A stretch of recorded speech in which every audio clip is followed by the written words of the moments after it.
On this episode of the Ask Mike Reinold Show, we have another special baseball episode. Kind of answer two big questions pretty elaboratively in a good way, but as a PT and a strength coach, when do we outsource some help with mechanics and working with pitching coaches and how to pick a good pitching coach? But then also, we kind of talk about Olympic lifting in baseball pitchers. Reasons why we don't, reasons why you probably shouldn't, and probably reasons why, there's better things to do than Olympic lifts in baseball pitchers. The Ask Mike Reinold Show.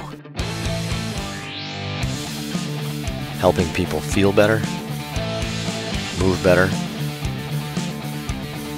and perform better.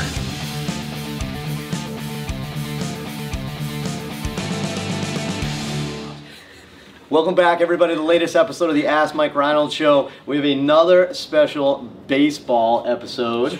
Give it up to Dan. Somebody just commented, by the way, on I think the last baseball episode. You had a nice. Did I have something? You had something at the very end, and somebody specifically commented it was a great addition by Dan. Nice, wow. Which was solid. Good. So good stuff. But another great baseball episode today. We're up at Champion PT Performance up in Boston. Dan Pope, myself, Dave Tilley, Lenny Macrina, Nick Esposito, one of our strength coaches here at Champion. Good focus on the baseball sports performance training with us here at Champion. So I thought it'd be great to have him and his insight into this. And students, let me see. Let's go this way this time. Nikhil Shaquille O'Neal Harani from the University of Kentucky. Drew Doobie Doobie Dudek from the College of the University of the Belmont. And Casey and JoJo and the Sunshine Band, K-Cup, Kevin Coughlin from UMass Lowell. Power. We're getting there with these. Are we getting? Sponsored by Chromebooks. I think we're getting. I think our nickname game is going to the next level. Nickname game? The nickname? Wow. The Desposito? I think we just end the episode on Dave's terrible joke right there. That was perfect. So, all right, so another great baseball episode. Who's going first? I am again. Nikhil, let's see it. Okay, we have Adam from Houston. And in the young athlete whose throwing motor pattern are insufficient and leading to pathology, do you recommend focusing on retraining motor pattern? Second, with all levels of throwers, when would you recommend to a throwing coach versus retraining in PT if the PT is capable and knowledgeable? Advice on this is conflicting because there's no one single throwing pattern. All right, let me try to rephrase that. So the second half of the question was, as a physical therapist, right? Mm-hmm. As a physical therapist or a strength coach, which I think is applicable for both. When do you outsource to a pitching coach, right? I think that was a good one, which is good. Nick and I literally just talked about this last week. And what was the first half again? In a young athlete whose throwing motor pattern are insufficient and leading to pathology, do you recommend focusing on retraining motor pattern? All right, so in a young athlete, those are a lot, it was like Dave wrote that question, that was good, a lot of big words. So let's say a young athlete with bad mechanics. Can I paraphrase that as bad mechanics? But they said leading to pathology, which is like an aggressive comment, right? Because does bad mechanics lead to pathology, or does throwing lead to pathology, and how good your mechanics are just alter how stressful they are? But I don't know, this is like a bigger answer to the question. I don't want to get too much into that, but I'll start, I guess, with the mechanical question and say like that is, most youth baseball players don't have good mechanics, right? And if you look at the literature, which has actually been studied, and essentially it shows that youth don't have a good amount of linear rotational drive, they don't have hip-shoulder separation, right? And they don't have like a long stride length, right? They just don't have these things. So I think what it comes down to is that they're just kids. They're just little kids. They're short, they're small, they're not powerful. They're trying to throw the same ball that we're throwing, especially when you make the jump to the big diamond now, and all of a sudden, like, your little kid is that big diamond. So kids having inefficient movement patterns is always something we work towards, and we always say that you should work with a good pitching coach to be able to establish those baseline mechanics. I think that's where I would start with kind of answering this question is, yes, always try to do that, because whatever you ingrain neurobiomechemically into the motor patterns for that youth is going to be really kind of challenging to change down the road. So that'll be my answer for that. So then, Nick, as a strength coach now, a kid comes to you and has different or mechanics that you think aren't ideal. How do you handle it when they do that? What do you do, and what's your threshold? Do you always send to a pitching coach, or what's your threshold to start collaborating? So you know, from my experience being a pitcher and working with all different types of like PTs and strength coaches, the thing that, you know, really helped me the most was actually having someone that studied throwing, that studied like the mechanics of throwing.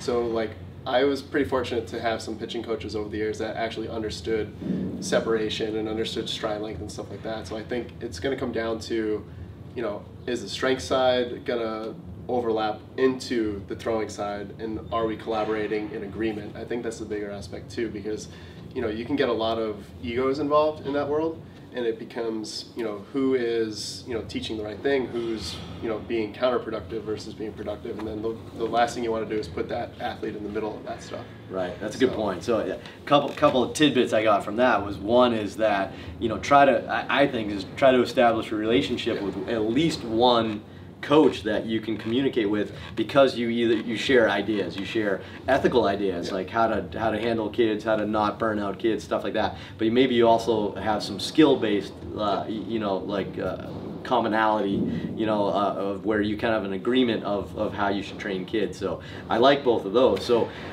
it's an interesting kind of thing though that Nick brought up. Nick used to pitch, right, in college too, right? Like, so Nick, I mean, he's not like an amateur kind of pitcher, right? So Nick knows a thing or two about pitching, but he's not a pitching coach, right? So, you know, so Nick, so what do you do? I mean, when do you say, all right, it's time to outsource to a pitching coach? I mean, with some of the guys we have here, that they're seeing pitching coaches, it's finding what's the right fit, I think, is the best way to describe that. Because they can come in and, you know, are they focusing on, like, do they need stability on their lead leg? Do they need strength in their lead leg? How's their, you know, explosion from their hip side? Like, you know, there's so many things that we can focus on the strength world that can immediately impact throwing it without really having much of, like, I guess, like, collaboration needed involved on that, if you know what you're looking for from like a throwing mechanic standpoint. Right, that makes sense. So some of the things we do are going to have an influence on the mechanics. Right, that so makes sense. Devil's advocate, you have a 12-year-old who we know has, you know, no strength, no power. He's never really worked out. Dad wants him to get better mechanics. You know, just by him working out, he's going to probably get better, and his mechanics are going to improve over the next couple of years anyway, because we know he's going to throw poorly at 12, but he's going to throw better at 14. Like, what's the game you play there with the dad, with the kid, with the coach? You know what I mean? Yeah. We appeasing everybody and sending him to a pitching coach? I'd say yes, just get him exposed, you know. But yeah, I'll just jump in before you answer too. Is like, why wouldn't you send to a pitching coach? Yeah. You know, I mean, as long as, like, I think like Lenny brought up, like, if everyone's happy involved, I think that's the other side of it too. And definitely outsourcing when you need to, because there's obviously going to be other people that, you know, the athlete has worked with in the past, whether it's their high school coach or their middle school coach. There's so many opinions that the kid's getting, and as long as he's getting positives from all those different voices, right, that's kind of the end goal, like on my end, is making sure they're not getting like overloaded with all these different things they got to focus on. I like that. So it sounds like Nick has like a little bit of criteria in his head. Sometimes outsourcing could be counterproductive if you don't have the right person. Yeah. I think that's kind of my big take home. So, all right, Len, it's post-op Tommy John. You're playing catch with the kid. You've outlined his interval throwing program, right? You see bad mechanics. What do you do? Right. What do you say? When do you stop talking and say, we got to get you with a pitching coach? How do you handle that? Yeah, I mean, I have basic understanding. I am not a pitching coach. I have basic stuff that I can give for some clues. If he's going through a throwing program, I expect him to be a little raw at the beginning. He hasn't thrown in at least 4 or 5 months, so I expect some of that to have to come back. But if he's beginning to go off the mound and he's still looking really you know, looks way off, it just does not look like himself, or he has old videos that we can see, then I'll get a pitching coach involved. And maybe it's just like, hey, grab one of our pitching coaches that we have here, we have the luxury, and say, hey, can you take a quick look? And maybe that just spawns a conversation where he's like, hey, I want to work with this guy. So to me, it's getting just that initial conversation. But I think, you know, beginning to go off the mound, I think, is when I would really, you know, I don't want him to get into really bad habits at that point. Yeah, especially when you're coming back from an injury too. Like, oftentimes that's not your real mechanics. Yeah. You know, and like, I mean, unless the person just has unlimited resources and doesn't mind doing lessons all their life, like, I mean, fine. But like, as they get comfortable, their mechanics are going to kind of evolve on their own. It's not necessarily a mechanical thing. It's a confidence in their limb type thing almost sometimes. Right. So, I mean, I would just kind of summarize and just kind of say, like, from my perspective, I'd rather you outsource than not outsource. You know, there's nothing more annoying than, you know, think from the pitching coach perspective. If the pitching coach said, don't come see this physical therapist, I'll give you a couple exercises, you're probably going to be annoyed, right? And that's probably not in the best interest of the kid, right? So if you're a PT or strength coach, it's going to help you in your practice to outsource, because you're going to start a relationship like Nick kind of really focused on. You value a good communication, a good relationship with the right pitching coach. You're going to foster that by communicating and by working together, not by like trying to be a pitching coach when you're not. And don't get me wrong, Nick was a pitcher, right? Lenny knows a lot about the biomechanics of pitching, right? I've done a bunch of that. I've worked with some of the best pitching coaches. I've worked with big league pitching coaches, right? We can all do this to an extent, but at some point in time, somebody that specializes is better, right? Even Dan, right? Dan can teach you how to Olympic lift because he's also a strength coach. He knows how to do Olympic lifting. But even Dan himself will outsource to a better coach once he gets to the point where he's like, all right, you need more of a skill, and I've done as much as I can. Dan and Dave, they have skills coaches that they work with in the Olympic lifting world to help them as well. Even though they both do it and they both know how to coach it, sometimes you need somebody even better than that. Right? Yeah. So, awesome. All right, what else we got? We're going to run over on this one. All right, so we have Chris from Virginia. I've heard that baseball pitchers shouldn't do Olympic lifts, but a prominent gym in my area does perform them. Why do you avoid Olympic lifts with your pitchers? Was that not a perfect intro? I didn't even mean to do that. So, Olympic lifts and baseball players. Nick, you want to start this one? So, all right. So, he said he heard we don't do Olympic lifts with baseball pitchers, which is correct, right? So the question is, you know, what are your thoughts? Why? That type of thing. The shoulders, the elbows, and the wrists, they're very sensitive, and it takes a lot to get into that rack position. And, you know, as we're doing some overhead stuff, they might not be able to even get into like a front rack position to catch the bar, and then they're putting a lot additional stress into the shoulders. And, you know, now they're working some weird wrist stuff, and then their forearms get involved.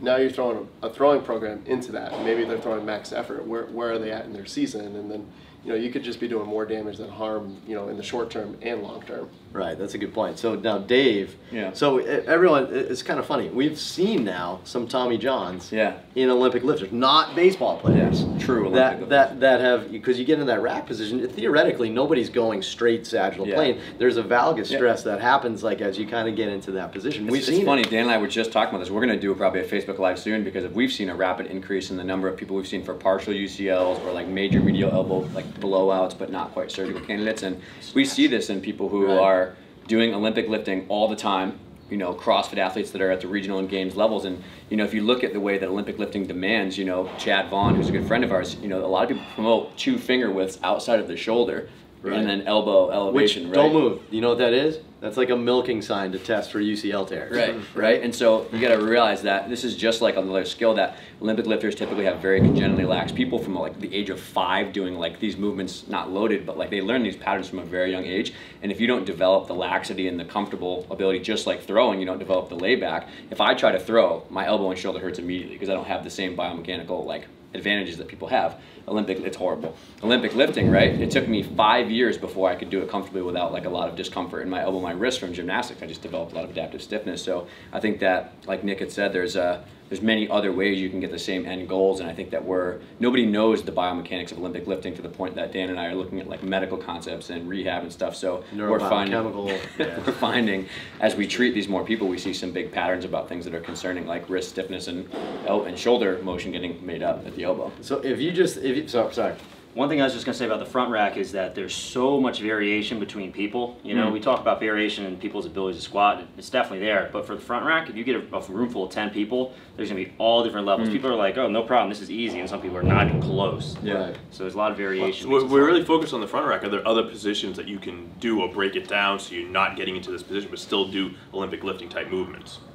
And is it worth it? So I know some people do it. It's tough for like a lot of people use hang cleans, but even just hang power cleans are challenging. I don't think so. You don't want to clean in the front rack. You don't want. So think about what are the adaptations of a baseball player. You're probably going to lose a little motion of your elbow, right? So you probably have a little bit more. You actually have more carrying angle in your throwing elbow. Your carrying angle in your elbow is not symmetrical in baseball players, right? So how on earth is your front rack position going to be symmetrical? How are you going to get a barbell in position to symmetrically want to place your arms when one of them's like this and one of them's like this? It doesn't make sense, right? So your carrying angle is different. Your range of motion is different. You don't have as much flexion. You don't have as much extension. You probably have some articular cartilage damage in the back from valgus extension overload. You have osteophytes. You really want to lock out in a snatch position in this position, or you want to catch that clean. I'm doing this right now and my pinky's starting to tingle, right? From just ulnar nerve tension from this front rack position. It's not in my left hand, right? So it just shows you the sensitivity of the ulnar nerve in my throwing side than that side. So you have all these things. But so those are all good reasons not to. You want to know the biggest reason? It doesn't matter if you develop that vertical strength for a baseball player. You need linear and rotational strength. Oh, excuse me, power. You don't need vertical power. Now, don't get me wrong. Vertical power is great, right? I'll take vertical power. But there are studies that show that vertical power and jumps in plyometric, Olympic lifts and stuff like that, it doesn't carry over to linear and rotational power in baseball players. So why are you doing it? You should be doing like lateral hide-ins. You should be doing like med ball type things. You shouldn't necessarily be doing it in this plane, right? And then if you look at other studies, if you do still care about that plane, their studies show that stuff like speed trap bar deadlifts, sled, like fast sled pushes, and even kettlebell swings produce the same amount of power generation in that vertical plane. So again, why? So it comes down, there's like, so all these like, there's a lot of reasons like why not to, and then there's a whole bunch of other reasons what, or why though. You just asked that question. So, I mean, some people love it, right? It's a great strengthening and power development thing, but there are other options and there are other reasons not to do it. So, I mean, and some people are very successful doing it, just our preference. Are we overthinking this? Maybe. I just think that the higher level athlete you work with, you have to be very careful about why and what you're doing, because there's a higher risk to reward, like Nick said. And I think all of us experience this when you get to college, pro, Olympic level. It's like you got to really understand why you're picking something, because if you jack somebody up, you just ruined that relationship forever. If you're just doing it because that's the strength and conditioning program, that's what you saw on Instagram. You're in college or something like that, right? Because that's a lot of colleges will perform football-based things, and yeah, hey, that type of vertical explosive power is good in some field sports, right? In some jumping sports like basketball. Outfielders. You know what I mean? So, but still, I mean, that wall catch. You just that wall catch. I went to the Sox game on Sunday, guys. Trying to rob a home run. You're doing power drills to rob home runs. Imagine that. Somebody's going to do that on Instagram now. We'll do that up against the plyo wall, just jumping up against the wall, and just really work on that. We'll foam roll this whole side of the body first. Do some breathing techniques, and then jump ups against the wall. Too far? Too far? Awesome. All right, that's good. Great episode. We'll cap it at 2 questions, because I honestly think it's kind of funny. Like, people ask this Olympic lifting question a lot, and I feel like we've probably touched upon it. I feel like this episode can now be, this is our definitive answer now, right? I think we just completed all our answers. There's, Nick gave good reasons like why. I mean, the coaches gave good reasons why. Lenny and I mean, it's you put all our thoughts together. I don't know. I just don't see why you would need to do them. You don't need to do them, but. Anyway, thanks so much. Another great episode, baseball specific today. You can go back to MikeReinold.com, click on that podcast link, and fill out the form. Any questions, obviously, we'll take baseball, but other sports, golf, tennis, gymnastics, CrossFit athletes, whatever you guys want to talk about, PT, fitness, sports performance, just ask away. Head to iTunes, Spotify, rate, review, and subscribe, and we'll see you guys on the next episode.